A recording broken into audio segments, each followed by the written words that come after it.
Well, here we are. Good Monday, everyone. And I am Noseman, Athanasios Pozantzis, and in my company here, I have Ellie, Lionel, and Sandro. And welcome everyone to our Monday Demystifying Post-Production for the month of December. So, how is everyone? Good? Yeah. Nice. Good. Good. Good evening, everybody. Yes, good evening on that side of the world. Yeah, Oh. we cover multiple time zones here. Forgot it already. The extremes is me on the west and Sandra on the east, and we cover about half the planet between us two. Anyway, so today we the dream team. Yes, we have a few missing. They are on holidays, I guess. So today we're going to talk about simulations, just like we started last week, and Lionel is going to show us some very interesting setups. But before we get into that and into the discussion and the presentation, let me do the housekeeping and repeat what I repeat every week. So first of all, if you want to find out all the events that are currently happening or in the future, you can go to the Maxon events page. Don't forget that the Maxon Training Team YouTube channel is hosting these live alongside the Maxon YouTube channel. But if you want to catch these recorded, please go to the Maxon Training Team YouTube channel where you would see them all with chapters and timestamps and so forth. Also, go to the ZBrush YouTube channel to check out the fantastic tutorials that they do about the equally fantastic software called ZBrush.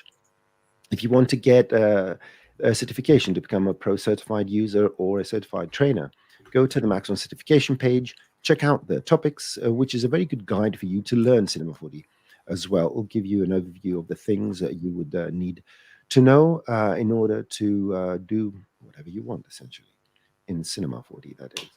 And for the month of December, you can get your free t-shirt if you put the passcode Maxon Simulation, all caps, no spaces.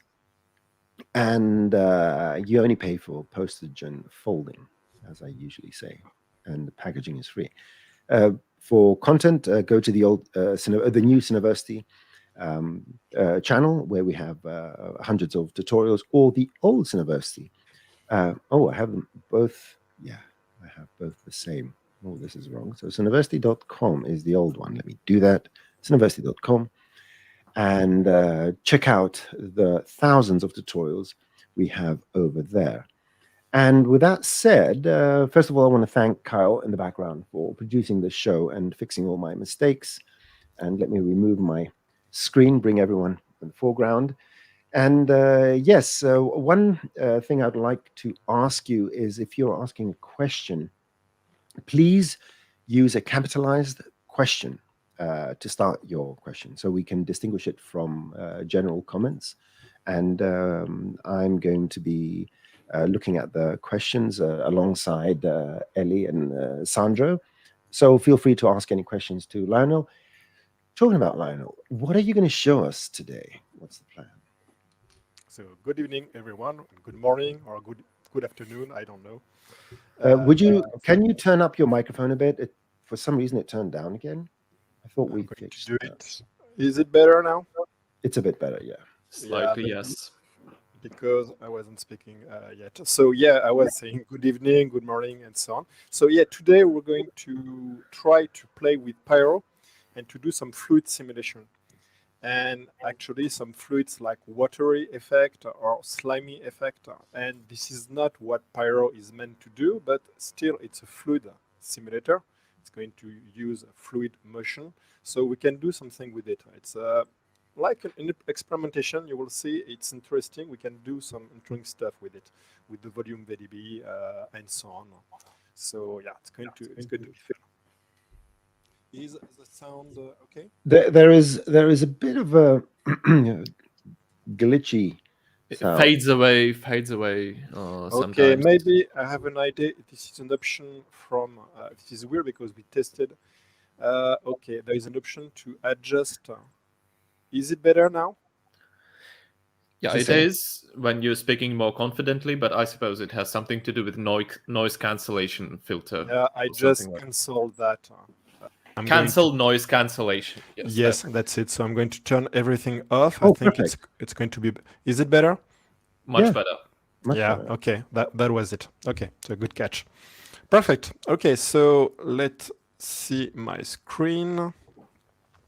We'll add you to the stage. There I'm ready you go. if you are. Okay. So yeah, the idea is to create those kind of animations. So I have 2 of them. And like I said, it's more like a work in progress or exploration or what we can do with Pyro. So it's not perfect, but still it's interesting. I have this spiral of water, which will be the first thing I'm going to show. So this is Pyro. There is no X particle or real flow or whatever. It's just using the volume, VDB, and all tool integrated into Cinema 4D. And it's quite capable. I mean, I'm not sure I'm going to do something different than that, because every time you will get something different. That's the purpose of simulation. You don't really know what you're going to get. It's going to be different every time and very art directable. So there is this one, and another one which is interesting, we'll see after that, is a slime simulation. So here it's not perfect yet. I'm not very happy here with the glitchy thing, but we have this slime coming down, and I'm sure I will be able to do something better live with you. So there will be a second part, and this is also Pyro. So using Pyro, the smoke, the density, you will see, to create that kind of effect. So it's more or less the same thing, but used differently. Okay, so let's start. I'm going to start with a new scene and create the base object. So I want to do my spiral of water. So I'm going to use here a helix, and we can use it on this plane here. And let's keep this angle. I'm going to end the end radius like that, and let's increase the height. Okay, so I love the spiral, the helix, because we can change a lot of stuff here. You can change the radial bias to get this, the height bias. It's very art directable. You can use the N angle, change a lot of the thing with that. So I'm going to keep it like 170, pretty basic. And now we're going to create a torus. So the torus will be the emitter for our fire, because this is actually fire, or to be more precise, smoke we're going to play with.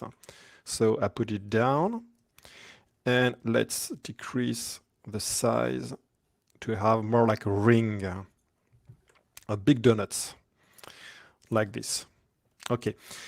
And why did I use a torus? Because we have this hole. The smoke will be more interesting. If I used, for example, a sphere or a cube or whatever, it's going to have an influence on the kind of fire I'm going to have. And here, the center hole is going to create a column. The shape will be more interesting. And now we're going to use the simulation tag Pyro emitter. And that's it for now. We're just going to take a look at the fire as it is. So let's hit play. It's going to take a few seconds to start, and then we have our Pyro simulation. And this is nice, but it's not looking like a spiral of water. So we have a lot of work to do on that. So Pyro is meant to do fire, but all the motion we can see here, the swirl of smoke and so on, can be used otherwise to create some fluid effect. So I'm going to change a few things right now. Let's take a look at our Pyro emitter. And we have here all sort of settings, and I would like just to take a look already at the temperature. So the temperature is going to create the flame that you can see here. It's going to create the motion for the smoke. If I deactivate here the temperature and start again the thing, we have something much different. This is only the smoke, and it's doing still something because there is pressure going on, but there is no heat anymore to raise the smoke. So it's just staying like that. and it's doing things because of the pressure again, and a few other settings that we have. So we have the noise. The noise is the noise of the density, so where is going to happen the smoke. And then we have inside Pyro, so we have the Pyro output, the Pyro scene. So actually I could just do here in edit, project settings, Control D. This is the same thing. This is the simulation scene by default, which is linked to this Pyro output. So if I use the Pyro output and go there, I have the same thing as if I use Control D.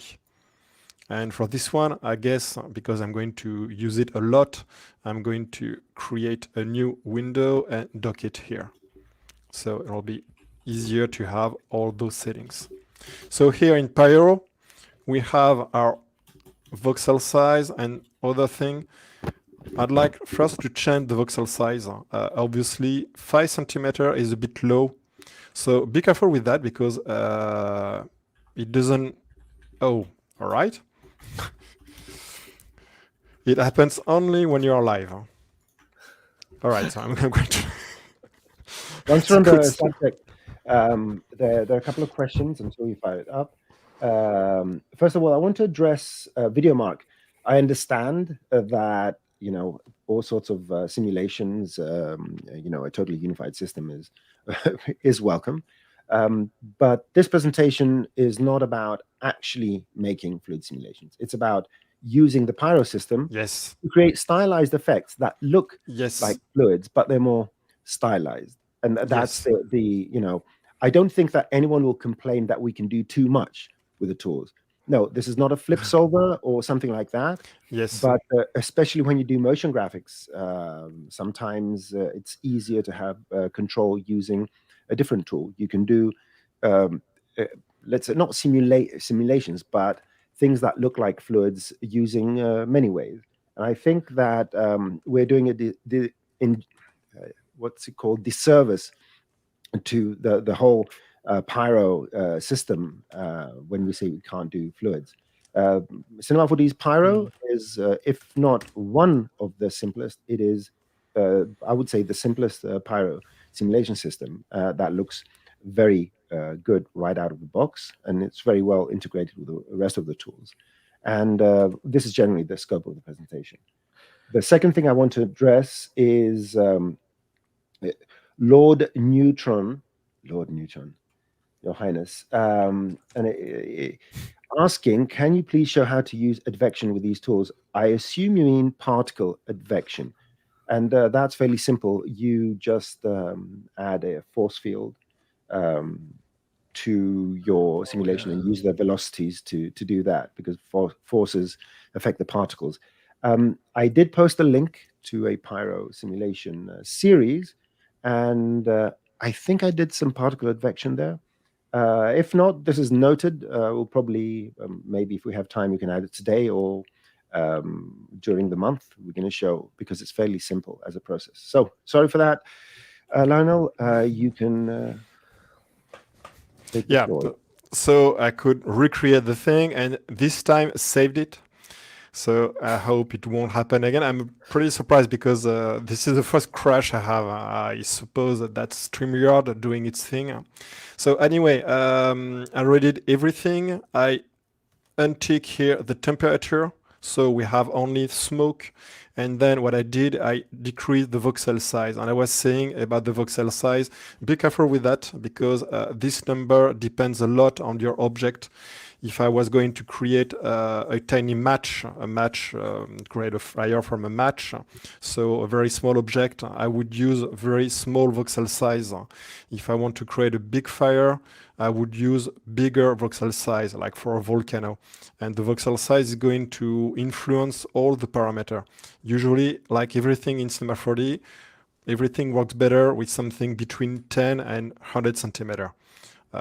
So this is the case here. For example, my torus is 45 centimeter of radius. This is a sweet spot if you want to do most of the effect. So yeah, 3 centimeter, we have more details in the simulation, but as you can see, it still doesn't look like much. It won't anyway, because you don't have the pressure from, the heat from the temperature. So if I go back here to my pyro emitter and change here my temperature, I'll be back to have the smoke going on because of the heat. Okay, you can see actually the heat if you go to your simulation. So I docked here. If you go to draw, and you have here all sort of things like volume to draw, and here we can see the temperature. So this is going to raise the smoke. If you don't have any temperature, the smoke is going to stay on mostly. Okay, let's go back to shaded. And then what I want to do is to make all this follow the spline. So for this, I'm going to use the force field. I could use other effector, actually forces we have here. They're all going to work. But if you want to have really precise motion, the field force is your best friend. The field force is going to work to do whatever you want. But it's a bit complicated to use. So here, I'm going to use the field force. And we're going to put our helix inside. Let's go back to 0 so we have a clear viewport. I'm going to save also. And let's put the helix inside. Okay, so we have a preview here. I'm not already going to use it. I'm just going here on the helix to change a few things. It's going to create vector along the way of the helix. This is what you have here, distance mode along. Okay. And I'm going to go to the remapping and increase the inner offset. So this way, it's going to create an infinite field. So everywhere around the helix, vector will be influenced to follow the shape of the helix. You can see it crudely here. I could change the size of the display here, but I'm going to skip that and just take a look for now what's going to happen. So our field force is for now just to add to velocity. I will see how it's going to work. So if I just hit play, the forces are going to work right off the bat. It's going to work, but you won't see much happening. Okay, this is because we are on add to velocity. I'm going to increase that, and still it's not already going to work exactly like we wanted. It's doing something. So first, it's maybe you can guess what's going on from the top. It's doing the thing the wrong way. Okay, so that happens very often, especially when you use the helix. Think about that. You're going to think it's going to follow the helix along its way. No, it's the other way. And this is because we have, this is why we have a reverse. So reverse is going now to have the vector going the right way. And now we can see our smoke is going to go this way, but then it's going to dissipate. And it's just influenced. It's going to go this way. It's not going to follow the spline exactly the way we want, because we still have the motion of the heat going up. So it's going to add, as you can see here, add to velocity. It's going exactly to do that. So you won't really follow the thing. Second thing, we have our smoke, which is going to dissipate. So anyway, you won't see your smoke going this way because it will be gone by this time. So I'm going to change a few things. My field force, I'm going to use instead the set absolute velocity. And this is a great setting, but kind of dangerous because it's going to overtake everything in Pyro, almost everything. That's why we're going to change a few things. So if I just put to absolute velocity, let's take a look. You can see, yeah, it's going to take over everything. And we have this thing which is kind of interesting, but that's interesting enough. We lost all the shape and so on. So let's turn off again field force field to go back here. So I don't need this motion anymore, the motion of the heat. Let's disable the temperature. We have this. Now, if I activate the field force again, it's going to take over and go this way. All right. So now I'm going to go to my emitter, actually to my simulation. So here you have to know where you're going to change your settings, and we're going to play here with the density. So because we have only the density happening, and there's nothing else, I'm going here to see in our general density, buoyancy, vorticity strength, all sort of things. And here we have the density dissipation. So first, let's see the density dissipation.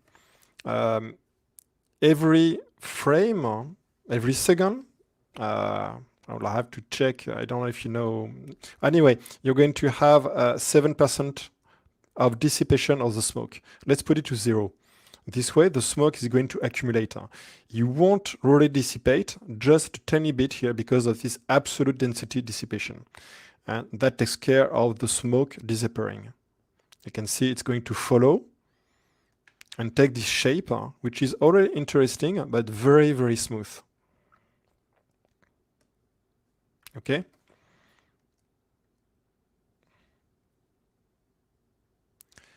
And going to go on like that because I don't stop the dissipation. So it's going to fill everything at some point. If I wanted to stop at some point, maybe I'm going to change a bit the relative density dissipation.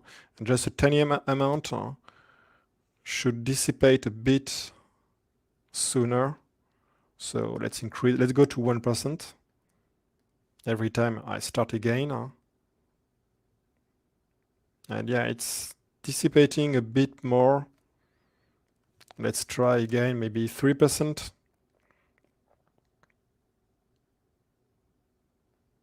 And you can see it's, yeah, it's almost gone at 125 frame. Let's go to a bit more. And now it's stopping. Okay, but it's very boring because it's just going this way like that.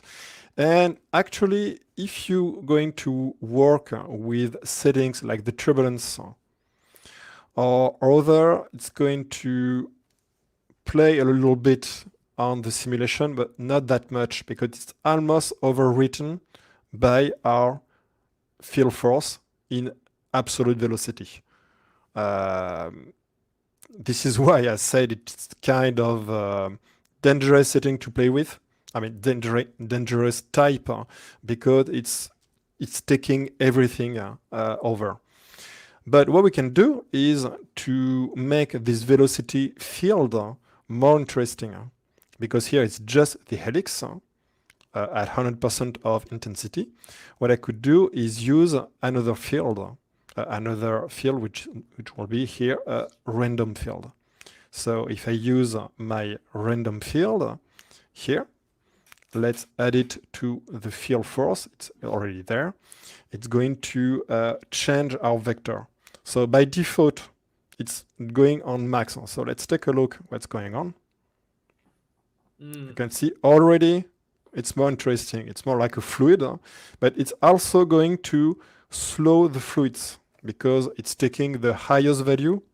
So it's mostly a bit of overwriting the helix. We have more interesting result if you use here, for example, the add mode. So add, it's going to add the velocity of the random field on top of the helix. So we'll get more of our original helix. You can see it's following more closely, and we already have a very interesting shape. So like Thanasis said, this is already a cheat. This is a fluid simulation, but not really anymore because all the tangles that you can see here come from the random field. I want to make a big revelation. It's all cheating, right? 3D and VFX and motion. It's cheating. Everything. It's not real. You can't reach into your screen. So, thanks for confirming that, Lionel. Exactly. So here I'm just taking an aspect of Pyro to do this. So from there, I'm already pretty satisfied. I could just render the smoke. I could add fuel to it because actually, like I said, if I use not the fuel, I'm sorry, the temperature, it's going to add on top of it. I'm not really influenced anymore. And because it's dissipating, I could just go here to our temperature and do the same thing. Decrease here the temperature dissipation. Maybe let's decrease it to only 2%. And we have more of a fire going on all the time. And at this point, you can already play here with the draw settings. Shaded is everything. Density alone. Temperature, like we said. And all this can be used. Okay? So let's go back to shaded. And I'm going to... I won't use temperature for this because I can do it, but not this time. Now, I would like to shade that. I mean, to make a volume. So let's play like this. I could use the pyro volume and to do some real smoke, but I want to make it like some water. So to do that, you have a few things to do first. On your pyro output, on your object, you will have to check the density on.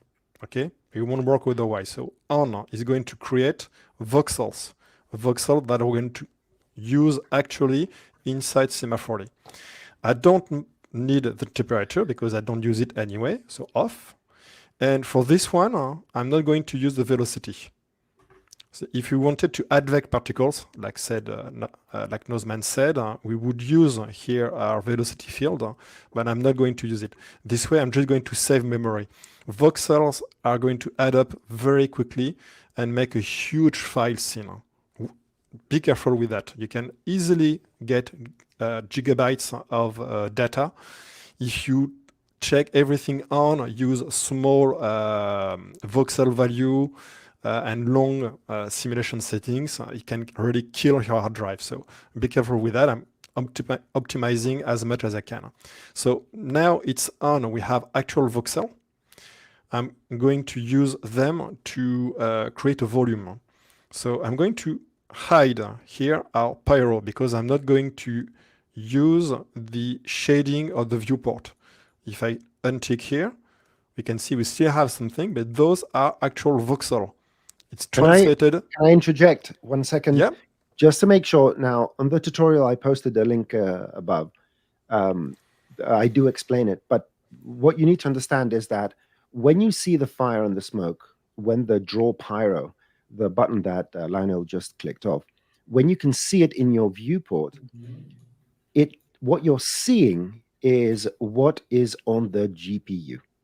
All right, that is what you see. When you turn this off and then set your grids, the ones in the Pyro object, to on, then you're downloading that data from the GPU into Cinema 4D, and you can use it like any other volume. Because if you have one or the other switched on, it may be indistinguishable to you. Why can't I mesh, for example, the density and all that? So make sure you follow exactly what Lionel is showing here. Turn off the draw pyro so it doesn't confuse you, and turn on the grids that exist in the pyro output object, because that is the data we can use in Cinema 4D with our standard tools. Exactly. Otherwise, it would sit inside the GPU, and Cinema 4D cannot use it. That's we can say that without forcing it to a setting on, it is streaming to Cinema 4D, but it is not actually there, so we cannot utilize it in one way or another. And this is said actually in Nozman's series about Pyro, an absolute must-watch before anything else. Yeah, the draw pyro is just an image. Imagine it as a 3D image. It's not the actual pyro data. That's it. Just for viewport feedback. That's all. And also, because I want to use it as it is, I have to do one thing also before I go to scene. I'm going to use simulate before generator. This is also important because otherwise we will have kind of lag between our OpenVDB volume, the volume builder I'm going to use right now, and the actual simulation. So important not to forget that. So now I have this on and simulate before generator. I can use right now our volume builder. So I'm going to add it, and you can see we already have something. I'm going to save also. All right, our volume builder. So it's going to use the VDB we have, and here we have obviously a problem of voxel size. And you can more or less match the simulation you have here. So you have 3 centimeter.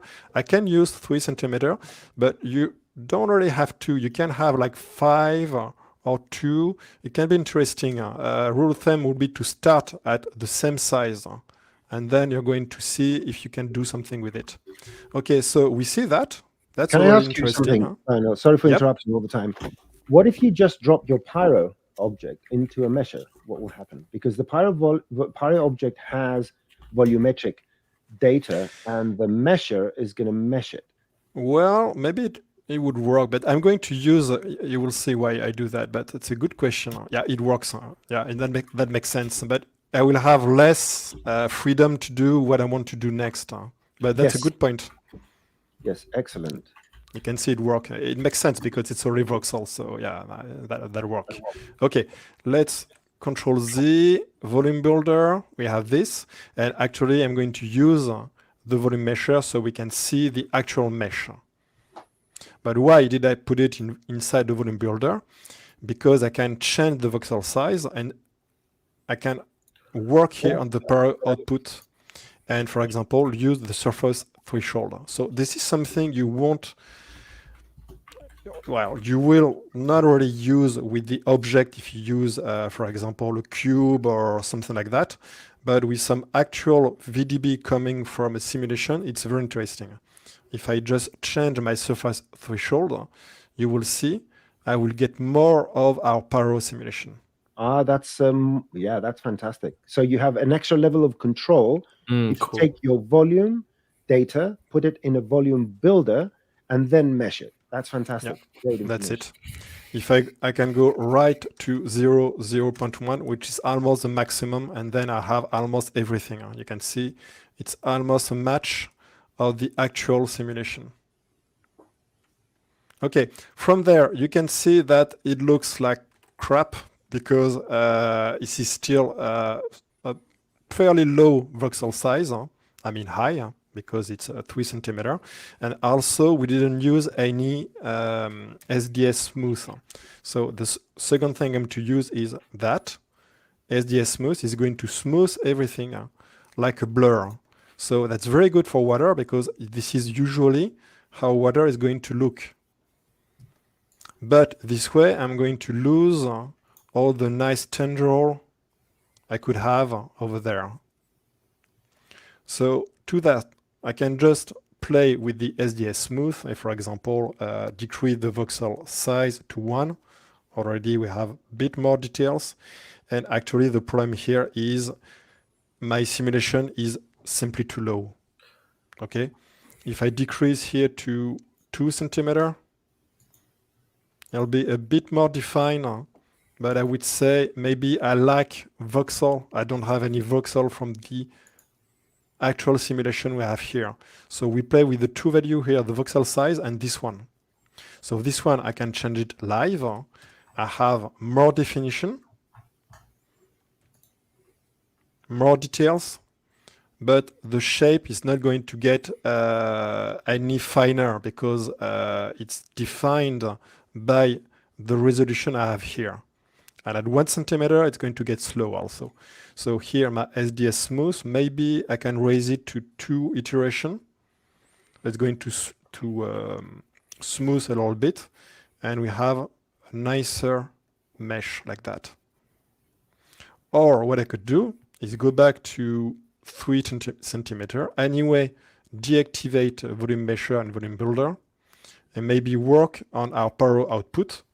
Well, I have it here. It's the same. I repeat, this Pyro scene is this one. Those are the same. Okay. So I'm going just to play here and maybe try a simulation at 2 centimeter. I'm going to save. So I deactivate that just for the sake of speed. I don't need to see the mesh. I just want to simulate the smoke. Then I'm just going to use the result. You can see we have more interesting shape because we have more details. Everything is finer. Okay. So because it's still here on our cache, it's still on, I can use again this. And now lower the simulation, but let's go back to 1. It's going to be bigger and longer to calculate. But now we have nice result. And maybe from here, I can play again with the SDS smooth. Maybe increase one more iteration. And maybe use on top, well, actually, that's pretty nice already, I think. If I want to smooth it further, what I can do is put everything inside a null object and use the modifier smoothing. Okay, so it's going to smooth even more. Let's decrease the stiffness to 0. And you can see here with our strength. See, it's subtle, but it'll be better. It'll be a bit nicer when you have all those. So actually, I'm pretty happy with that. I just want to show one more thing before I switch to the shading, because it's almost done already. It's a pretty simple setup, actually. In my Pyro output, there is one thing I don't like, because we use here the field force in absolute velocity. So it's going to create everything, all the motion come from the random field. Our smoke here is not moving. Mm-hmm. If we think about water, it should be a bit oscillating here. It would do something, and it doesn't. That's normal because it's the absolute velocity. So I'm just going to take my random field and animate it. Just a tiny bit, like 6% I think should be enough. Let's start again. And yeah, maybe let's increase the bit. Yeah, now it's good. Now we still have the motion. So the field, the force field is going to play and create this kind of motion on top of it. And it's still a bit too subtle, so maybe I'm going to increase again the animation speed. Just had to play with it, and it really depends on the kind of noise you're going to use. So this is, for example, the Perlin noise, but if I increase the size of the scale, like 600, we'll have more motion going on. You can see here. It's moving a bit more, looking more like a fluid. And what I can do also is maybe use other random field on top of it. So if I use another random field, this one will be, for example, the nucleus. I like it for that kind of thing. I put it also in the field force on top of it. On top of it. Okay. Actually, it switched. Yeah. I replaced one with the other. Okay, here we are. Okay, so this is my random field. Let's not forget add for both of them. And I guess this second one, which will be more precise with more details, I'm going to decrease the opacity. And I just play again and see the result.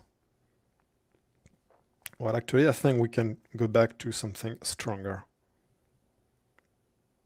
So it's adding details everywhere.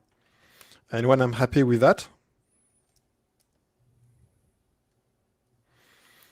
I can just activate back all my tool and see the result. So I have to wait for the volume builder. We have here 1 centimeter of voxel.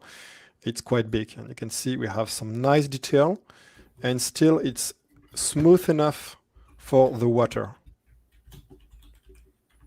Okay, so very good. At this point, what I could do is cache everything. Because if you're going to render this, it's going to take forever because it's going to calculate the voxel from the fire, then converting the voxel to the SDF, then using everything, it's very long. So if you want to cache this, you're going to Pyro output and use our cache. I'm not going to do it. I will show you one final result, but that's what I would do in production. What I can do here is already just try with the shading and to try to have something nice to show. So let's save. Can I address a question Yes. by Cyril? The question was, why not use a subdivision surface generator to smooth instead of the smooth deformer? It's actually quite a popular one. A lot of people ask the question. The subdivision surface doesn't really smooth. What it does, it creates subdivisions to make, create interpolation. So it adds polygons and puts them in an interpolated fashion. And in some cases, it creates a more smooth result. But it has 2 downsides. Number one, it generates geometry. So you will, for every unit of subdivision surface you're going to use, you're actually quadrupling your polygons. If you have 1 million polygons, the first level is going to create 4 million polygons and so forth. The second level is going to quadruple that. So it's not an economic, it's not efficient. The other thing is that it doesn't actually smooth. It doesn't take the geometry and find the rough angles and smooth them out, which is what the smooth deformer does. So if a subdivision surface works for your situation, you can use it, but it's not smoothing per se. It's just subdividing the surface and creating a more rounded geometry. If that's what you want, you do it. Otherwise, just smoothing, you use a smooth modifier and you're good to go. Yeah, I will it up if you don't mind that like any 3D or VFX artist should definitely Google up Catmull Clark's algorithm to better understand the logic. It is very topology dependent. And as Nosman said, it doesn't smooth. There's another purpose, if we want to see the ugly truth, you don't want to subdivide this. I mean, it's already huge, and because it's VDB, this is not nice polygons. This is not nice quad. It won't really fare very well with the subdivision surface. So you're going to get a huge geometry, and it could even look worse because you will have some. Well, it doesn't. Yeah, it doesn't work very well with that. Even if those are quads, you can see they are not very regular. They're going to create some patterns. It's going to be weird. Okay, so let's hide this. Okay, now for the shading, it's pretty easy. I'm going just to put here on my whole object volume measure our default material. If you want to do pure water, you're going to put the transmission to 1. That's it. I'm going to hide the torus and let's put HDRI. I'm going to do very, very simple shading. Okay, so let's put a dome light and then in the media, I'm going to fetch some nice HDRI. So those are not from the Maxon one, those are mine. I mean, it's not mine. Those are HDRI I downloaded and added to the asset browser. It's amazing for that. And I'm going to use, for example, here this Basic Studio. I like it a lot because it's colorful and creates some nice reflection. So let's put it here. And let's hide. I'm going to save again. Yeah, I'm paranoid now. I have the crash. So start here from the viewport. I'm going to hide everything. And we have this, and you can see already it looks pretty nice.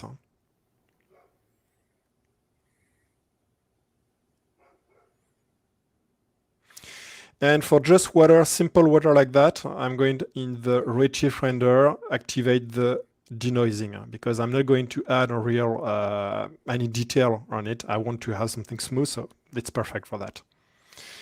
And from there, it's pretty easy to fine-tune the material. You can just play with the dome light, so go the coordinate and move it around and see what's going on. And have some nice reflection. I'm going to hide actually in the background our dome light, so we have a dark background. And if you want your water to be more compact, because here it's very transparent, you're going to use here in the transmission, you're going to put some color. So for example, if you want to colorize it light blue, it's going to colorize everything like that. But if you use the depth at the same time, it's going to colorize it this color depending on the depth in centimeter. Because this water helix is pretty big, I'm going to use a big value like 100 to have more interesting color, because the thicker the water, the thicker is the helix, and the bluer it's going to get. If you put a very low value like 1, you're going to get something very black actually, because it's just going to stop all the light. So 100 is nicer. If you want to have something really clear water, you're going to decrease the roughness to 0. So we have those very strong reflection. From there, maybe I would like to add the background again so we can see more how it looks. If you want to have something more like icy effect, you're going to increase the roughness.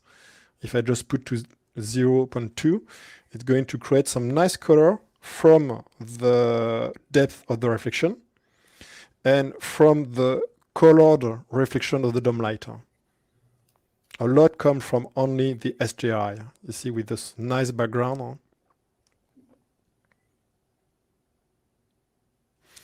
And if you want to make it more dense, even more dense, you can use here the scatter color. The scatter color is going to add like a medium inside your water effect. So I'm going to use the same color here, but at a lower value like that. And it's depending on the depth also. It's going to add more of this overall color on top of it. And from there, it's very easy to fine tune. Here you can go back to your volume measure. So maybe I'm going to stop the IPR here. So it's calculating the voxel again. And on the viewport here, I'm going to turn off the material because we don't see anything the other way.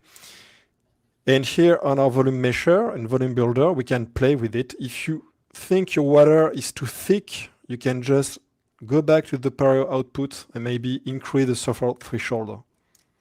So 0.1, again, it's going to take a bit more time to calculate. And here, I guess my SDS smooth is a bit too strong. So depending on whatever you do, you have to switch on, off, a lot of things to create. And actually 0.1 is definitely too strong. So 0.05. Yeah, that's more like it. What you could do also, let's go back to 0.1.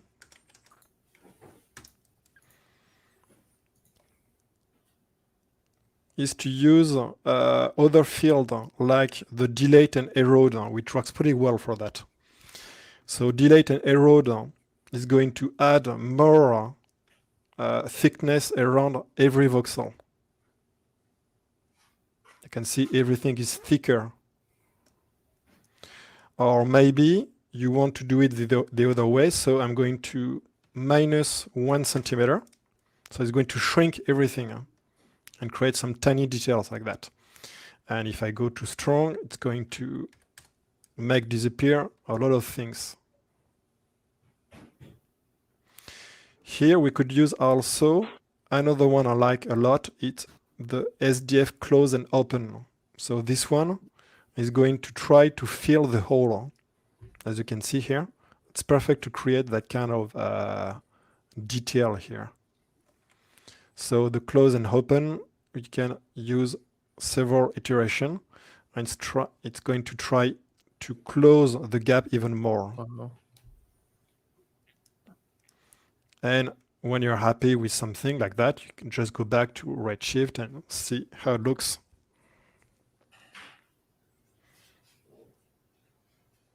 Yeah, it's recalculating the volume builder for some reason. All right, here we are.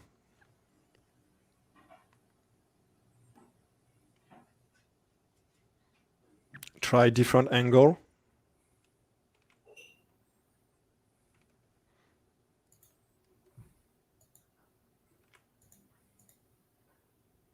And so one last thing I would like to show, even here, if you really want to play even more with your the shape of the volume here, we're not finished because we could use another field, so yet another field to sculpt, if you want, inside this thing. So what I can do is add another random field. I could very well use one of them actually, but I just want to create a new one to see what's going on. And let's call it this one a random field inside, so that they don't have all the same name. And this one I'm going to put it inside the volume builder, like here. This one you must change the creation space from box to object below. And you will see it's going to calculate the volume builder. It's going to add the noise inside. So here, this random field, I'm going to increase a lot the scale, like 1500. So every time it's calculating because it's a big voxel size. And if I'm going to change the remapping, so it's a bit advanced what I'm doing here, but I'm going to uncheck everything, so I will have a faster viewport.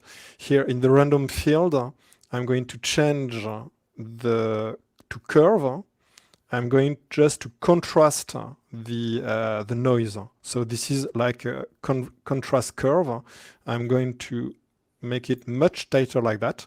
So we'll have more of white and black thing, exactly like you would do in Photoshop or After Effects. And this is going to cut holes inside our object. So let's see. It's calculating everything again.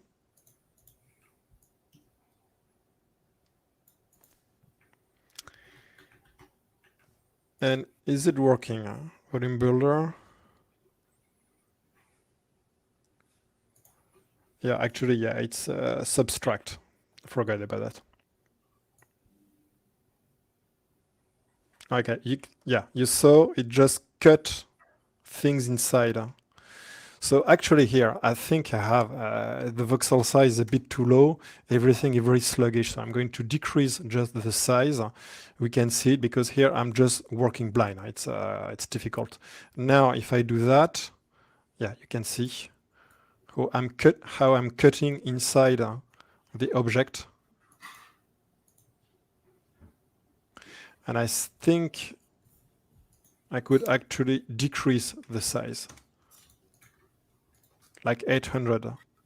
So it's going to add more detail to our thing again. Or I could just put it to 100 scale. There we will see more all our cut. And I think in that case, maybe I should put it right after this Pyro output. So it's going to, yes. You can see here, I have created those holes thanks to this one. Then we're going to delete Erode, then we're going to close, then we're going to smooth. And the smooth here is too strong because I have lowered the voxel size. So let's go back to 1, and I think we'll get the detail back. Calculating. Yes. Yes, that's definitely better, different. And this one could be also animated. So it's always noise on top of noise on top of noise. I think we had a webinar about that with Mark. Yes, for the rendering. Yeah, showing all. If you know how to master noise, you master everything. And that's so powerful. I really love to play with noise and put field on top of other field and so on. Okay, so that's how I created. So here I won't have time to cache it, but this is what you can see here, creating our object. And like we said, yes, those are not fluids. It's fluids-like. It's almost interpretation, an idea of fluids. That's a point I want to touch upon again, because we are getting a few questions on that. Carsten says, I hope this will be redundant when 2025, you know more things than I do, Carsten. What I do want to say is that, no, it won't be redundant. I know what you mean. I'm just being smart alecky here. This Lionel's demonstration shows that you can do much more with the system than just smoke and fire. And that's what we're trying to establish here, that in Cinema 4D, you can abuse the tools in ways where they were not pretty much intended to be used.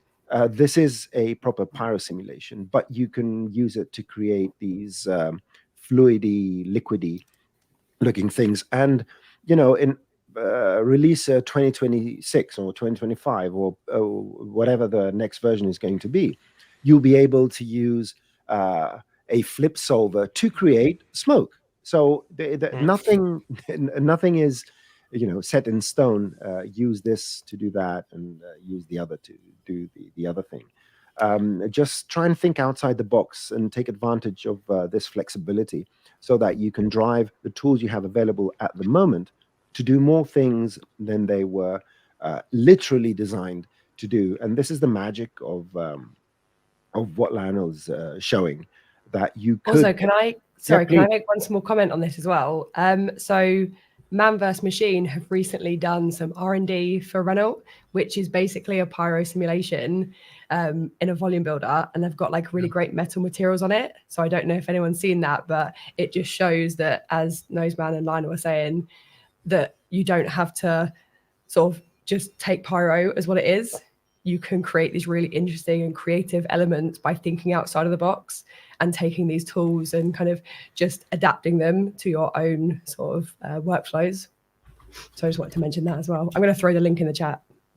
And that's why Cinema 4D is an artist's tool, in the same way that an artist will take anything in their hands and they will create something that looks good. So try and see it outside the strict confines of what a tool was made to do, and try and experiment. Think outside the box, and you can do some incredible stuff, just like the stuff that Lionel is showing us.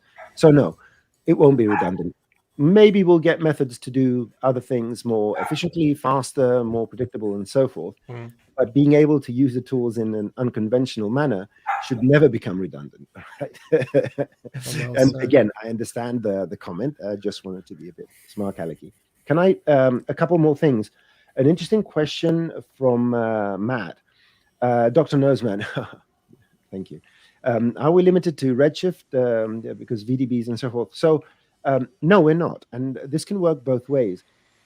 We can import VDBs and use them in the same context as we use our own Pyro creations. And we can do the opposite. When we cache something externally, the Pyro data becomes a VDB with the available grids. So a VDB file can have multiple grids. And in Pyro's case, in our case, if you go to the, can you select the output object, please, Lionel? Oh, yeah, caching. That's not the right moment, sorry. I was taking the opportunity to... Here's my, so if I go to the output object, if I cache this, it will create a VDB sequence that has a density, a color, a temperature, fuel, a velocity, a pressure and a divergence a grid, and you can export. This is a normal VDB file. You can import it in any software or renderer or any platform that supports VDB and do whatever you want with it. So it's a bidirectional relationship. The other questions we're having here is caching the Pyro going to break the sim? And actually, not only it's not going to break it, it's actually the suggested way, just like Lionel is showing. Shall I bring up your screen, Lionel? Yeah. Are you decent? Yeah. Okay. I see you also made a setup with advected particles. Yeah. Yes, I'm going to show. Guess that. we all did. Okay, we'll compare ours. Yep. Okay. So, yes, of course. Why do I not see my simulation? Because I'm in geometry only. Yeah. So let's go back here. And well,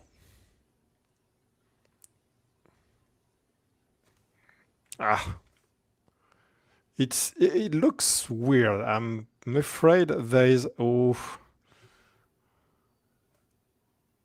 yes. I think I have a crash of the driver. That's something else. Huh? Bad luck tonight. Yeah, I think the. Yeah, there's. Oh, yeah. Okay, the different problem. Maybe you will take. I'm going to just to restart Cinema 4D. The cache have been calculated. I just need to restart it. It is a good thing to demonstrate because it is very down to reality. That is what happens every now and then, all the time. Actually, our working days usually consists of those crashes. Actually, I'm just being surprised. honest. I didn't have any crash when I created the file and so on. I really think it's StreamYard doing its thing. It's taking a lot of resources. So yeah. Let's go back. Okay, there we are. So now it's cached, and because it's cached, I could almost hit play. Well, almost not ready because it's a very big simulation. But we can see here it's working. And of course, if I just activate back everything, it's going to work again now. It's going to be slow because it has to calculate everything on the fly, but at least there is not the Pyro simulation to do anymore. It's just going to calculate here the volume builder and the volume measure, and that's it. So here I jump to another frame, and now it's going to work. Yeah, there you are. So from there, I could just use my simulator, and this way I just created a few tests to see, for example, this is the preview. This is the same simulation with a preview of 1 centimeter. You can see it's very detailed. But you can also play with a big simulation, very coarse, and we have more like gluey effect, as you can see. It's interesting because this is 5 centimeter. So it's going to be much faster, much tinier, I mean, not as big on your hard drive than the one at 1 centimeter. If you just want to create an effect like that, it works pretty well, as you can see. Actually, which one do I prefer? I don't know. Those are different. At 1 centimeter, I have more details, but maybe too much details. It really depends on what you're after. And that's what's interesting with this method, because it's all fake. We can easily play with the detail and so on without recaching everything. So yeah, I can see the time. I don't think I have time to show the second thing. I can just show the basics of my slime effect by loading the file. That would be great. Yep. So this is already cached, and let's just take a look here at this. So this is the actual simulation, and you can see we have our smoke. So this is a smoke. This is a density simulation. There is no force field, and it's just dripping like that. And if we take a look here at our emission, so I'm going to untick this and just show our text. What I did, I created a simple text, put it inside a volume builder, then a volume measure, and then use this geometry to emit here only density, so no temperature again. But inside our Pyro settings, I put fairly low voxel size to have details. And what I did, I decrease a lot the vorticity strength. So the vorticity is going to create those billows of smoke, those swirls of smoke. It depends on the pressure also. So I lowered it, and I deactivate the turbulence to have very smooth motion. And the most important here in the density, I decreased everything back to 0, so the smoke is going to stay on. And in the my settings of general, density buoyancy is the weight of the smoke, and it works the other way. By default, it's 5, meaning it's going to be easily raised up by the fire. If you don't have any fire and you put density buoyancy very high, this is counterintuitive, but actually very logical from the mathematical viewpoint. It's going to drop, and this is why our smoke is going to drip like that. And also what I did is it in the extra settings, I decrease in the density. Yes, the density smooth factor. Actually, yeah, I didn't play much with it. That's something I could have done. Density smooth factor is going to have less detail and going to create more like a sphere of smoke, which is exactly what I wanted to have here. If we go back to Pyro output. So all this together made this. It's dripping like some slime or whatever you wanted to call it. So then I put it inside the volume builder, and it's the same play again. Volume builder using our Pyro output very low, and then some SDF close, smooth, Dilate and Erode. So the first look is like this. Then using a few other, like the close and open, which is great for this one because it's going to close the gap. Then you're going to smooth it and maybe to erode it. Okay, and there we are. We have our slime going on. So the downside with this, you can already get rid of thing that is going to dissipate, because again, it's all fake. I'm just using it the wrong way, I would say, or a creative way. That's better. So actual slime should drop. And we can see here, yeah, it's not a real fluid simulation. It's just an interpretation of smoke creating some slime. It doesn't update. That's weird. Maybe Lionel, if you mind, actually, any fluids meshing is always a very hard quest to do. So you always start getting those flickers and so on, regardless of engine you use. So the same goes for particles.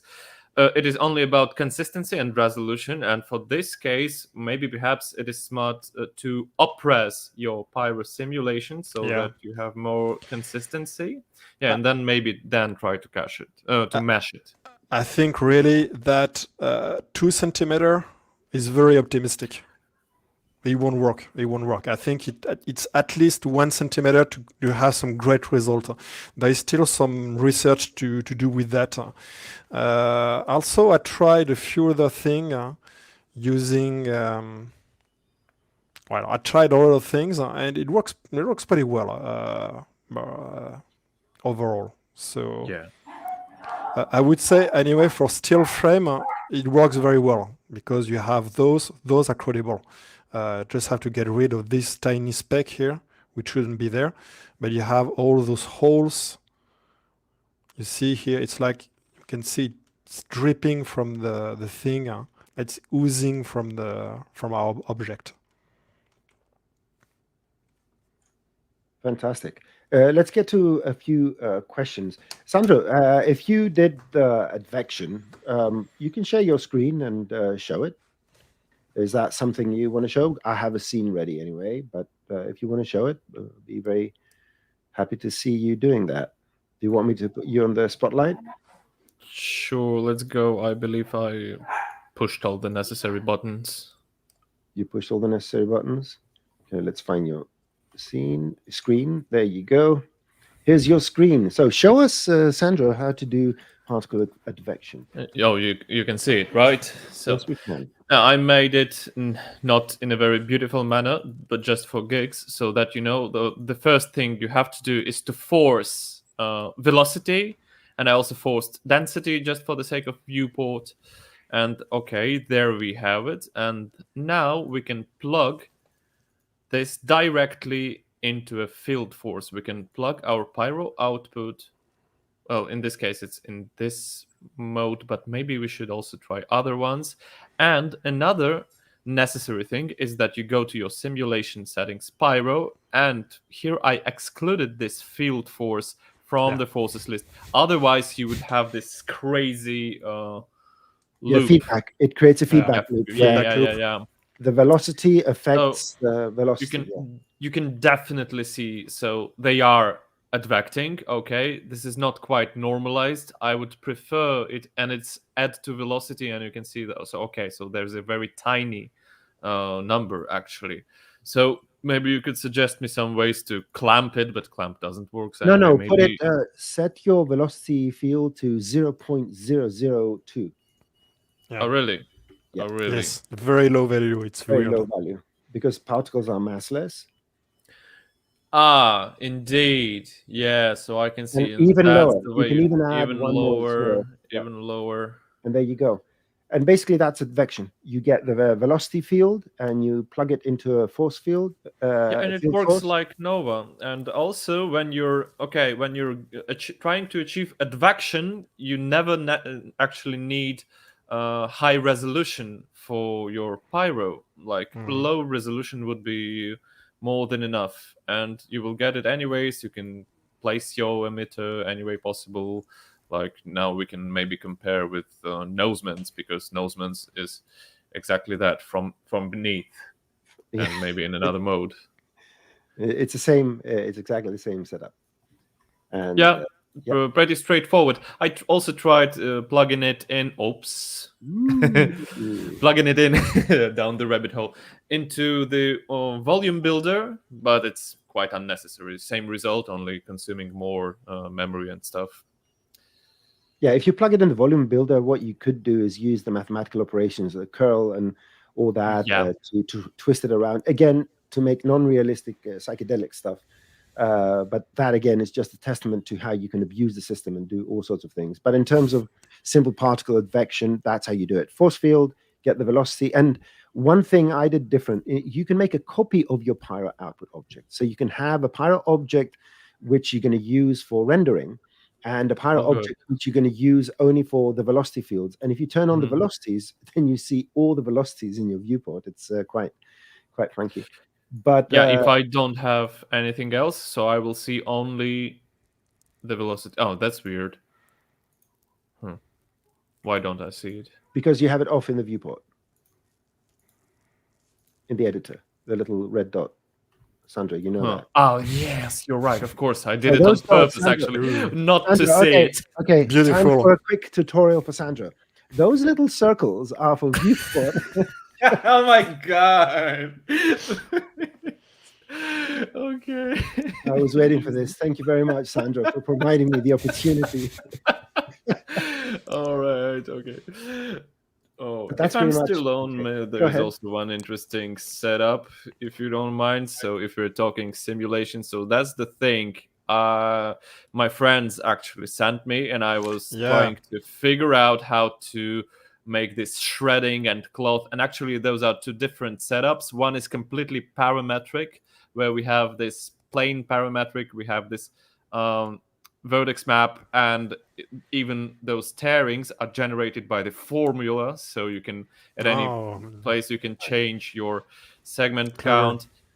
Yeah, but in the case of parametric meshes, you cannot stitch it back. And in this second one, this is an old school belting, and you actually can belt it back.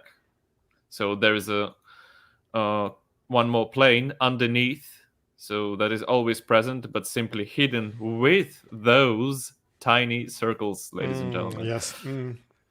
So That's just fantastic. Clever. sharing. Thank you. So People I have come- nothing more to People come demonstrate. for Pyro. People come to watch us for Pyro, and they can learn about all kinds of simulations. That's fantastic. Let's see if we can address a few questions before. So no one's screen is shared now. Question by Scott. Will C4D CD4? How dare you create a liquid simulation tool? We don't know. We can't answer these questions. I'm replying just to make a point about that. We never talk about new features, if and when, or if not, and all that. That is, you can write to Maxon, and if they want to reply, they can reply. This is just educational and entertaining to show you what you can do and how you can enjoy using Cinema 4D. Now, Chris Amir had a question about, is caching different name for baking? I think, and if any of you can correct me, we would use caching for geometry and baking for images. That's how I would use it. But essentially, it's a similar function. Yes. It's just taking the procedural nature of something and making it into a just container of data, like pixels and all that. So I would say that baking is mostly for textures, for images, and although you can use it interchangeably, I mean, everyone understands what you mean by that. So if there are no complaints about my interpretation, I can move down the list and see if there's anything else. Let's see what's here. How to use rope connector with rigid body in new versions. The same way you would use a soft body or cloth or anything like that. If you have a particular scene that behaves in a particular way, you can hit me up on Twitter at nosemangr, and usually this is me on Twitter. With a simplified file. Don't send me your production scenes, please. Don't send me scenes that have third-party plugins. Just simplify what you're asking in the simplest possible way. Send it over so I don't have to set it up because I'm lazy. And I will provide you with a solution or an explanation why something may not work the way you expect it to. And let me see if we have any other marked questions up here which we didn't get to. I'm looking at all the texts and all my monitors and all that. I don't see anything. Do you have anything else to show us, Lionel, or are you done? No, that's it. Yeah. That's it. Only 1 hour, 20 minutes in. We only went over by 20 minutes. Okay, hope this is not going to jinx us. Any final words, Lionel, Sandro, Ellie? Well, that was actually fantastic in terms, and I agree with all of you. So this is first and foremost creative approaches exercise, and it always be actual and present, actually, because nothing is fluid flip solver except the fluid flip solver, right? Actually, I try to do some viscous effect, so very jelly like jam effect with rigid body. I almost had it, but no, it doesn't work. Maybe I could make it work, but anyway, that's just crazy because it's not meant to do it using rigid body to create fluids. But I tried. I failed, but I tried. But at least the water worked. Half the fun is playing around and getting weird results. Yeah. If everything works out as you expected from the very beginning, believe me, your lives are going to be so boring. Oh, yes. Okay, well, I am going to do the housekeeping, the closing, and then stay with us so we can say goodbye to everyone. So very, very quickly, if you want to see any of the events that are happening now or in the future, just go to the Maxon events page and everything is laid out there, whether it's online, in person, and so forth. If you're in Europe, make sure if you're close to Paris to go and see the Paris. When is it, Lionel? The Paris tomorrow. Right. So check out, here it is, Design and Animation Tour in Paris. Go and sign up and go and visit the wonderful people there. And as far as the videos, there was a question about where I'm late. Someone said I'm late. You should add fashionably. Fashionably. All right. So you're never late. You're on time.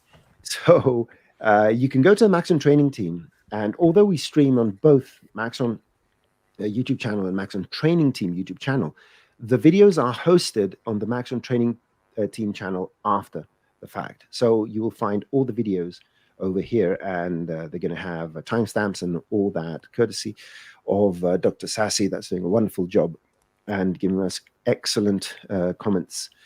And don't forget to go to the ZBrush YouTube channel to learn this amazing artist-friendly software and what people are doing with it. I'm always amazed. I'm not a good artist, so I would say I'm envious. I want people that make wonderful things to suffer in certain ways. That's just my incompetence speaking. If you want to become a certified pro user or certified trainer, go to the Maxon certifications page, and don't forget to untwirl this one, the middle one here. Click on the certification topics, and it will give you topics of what the test is about, and it will also give you a guide of on what you need to learn to be able to work more efficiently, faster, be more productive, and more creative in Cinema 4D. Don't forget to get your swag, your T-shirt, by using the Maxon Simulation, all caps, one word, no gaps, no spaces, for the month of November, and you can claim your free T-shirt.